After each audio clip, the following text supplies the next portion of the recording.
Right, hello guys. Today I am joined with Anna, one of our coaches at 365. I'm Elle, and we are going to talk all things consistency.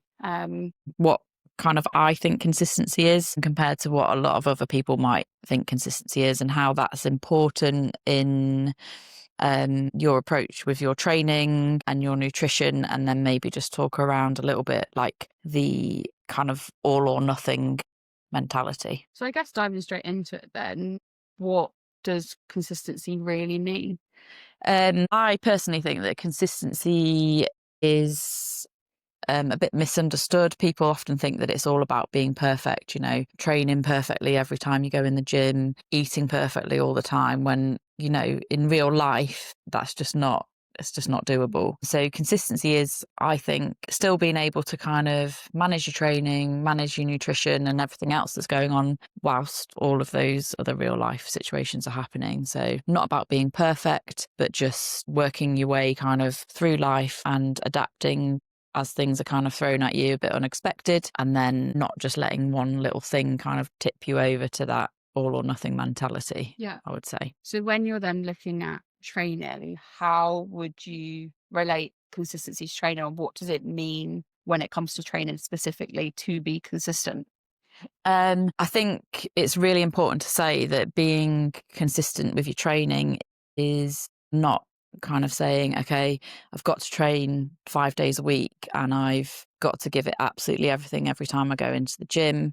Even down to kind of the following a program, there might be days when, for whatever reason, you've got a bit of a niggle, or something else is going on, that you can't actually follow the exact program that you might normally be able to do. So it's just kind of saying, okay, realistically, what can I do and what can I stick to? And I mean, ideally, that's training between 2 to 4 times a week. And I think one of the things that helps massively with consistency is having a coach, because they will help you with that consistency, because you've got somebody to kind of answer to in a way. If you're not turning up, if you're not, progressing with things, you've got someone asking you that question as, why is that?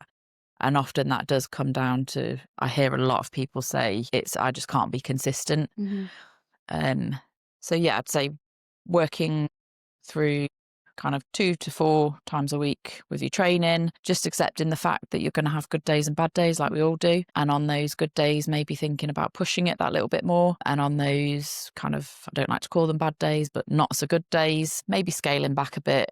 And just, if you have got a coach, letting them kind of know how you're feeling, because we all feel like that sometimes, and we can always adapt and change things. I think as well, it's no, like what you've said kind of then sums up with being consistency is flexible to the individual. Yeah, definitely. And I think having a coach, they kind of help you to understand that better. And it's good you say about the not so good days. If you let your coach know, you can then both come up with a realistic plan of what are we trying to achieve today specifically, as opposed to, oh, I can't lift as much as last week Yeah. or the day before, for example. Yeah, not kind of beating yourself up, because it's not about it's not really about what you're doing. It's about that kind of mindset you have after that. And do you then talk yourself around and you're like, oh, well, I was in the gym today and I didn't feel so good. I didn't train so well. So therefore, for the rest of the day, I'm just going to say, oh, screw it. I'm going to go and eat and, overeat and sit and kind of feel sorry for myself. Exactly. Actually, it's what you do on those bad days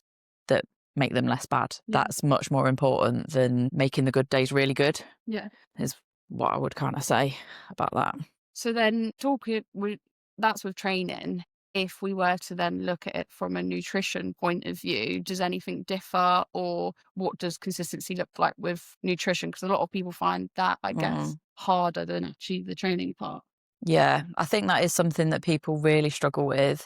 And again, it's not about being perfect. It's not about over restricting, because as soon as you try and have that perfect diet, or, just trying to kind of push yourself too far in one direction, it's just not going to work. It's not sustainable. So it's about being sensible and having, 80% of the time your nutrition is full of, nutrients, colourful foods, protein, all of that kind of thing. But then not saying, I absolutely cannot have for me, it's those lint balls. I think the 3 to 5 lint balls a day habit is not necessarily a good one that I'm going to keep going with. Yeah. But it's not kind of restricting, and it's, you know, you can go out, you can have a meal, you can enjoy yourself, and it's not then about, I've talked about it before, I think, about falling in the effort bucket and just being like, okay, I've had one bad meal, now I'm just going to eat terribly for the rest of the day, days, week, you know, it soon snowballs. Yeah. But just kind of accepting that, you know, I'm going to go out, I'm going to enjoy whatever it might be, a meal with my family, friends, and then just saying, okay, I had a really nice time, I really enjoyed myself, and now for me to be able to keep working towards my goals and making myself feel better, I'm going to get back on kind of the, you know, the healthier eating, thinking about that balanced diet.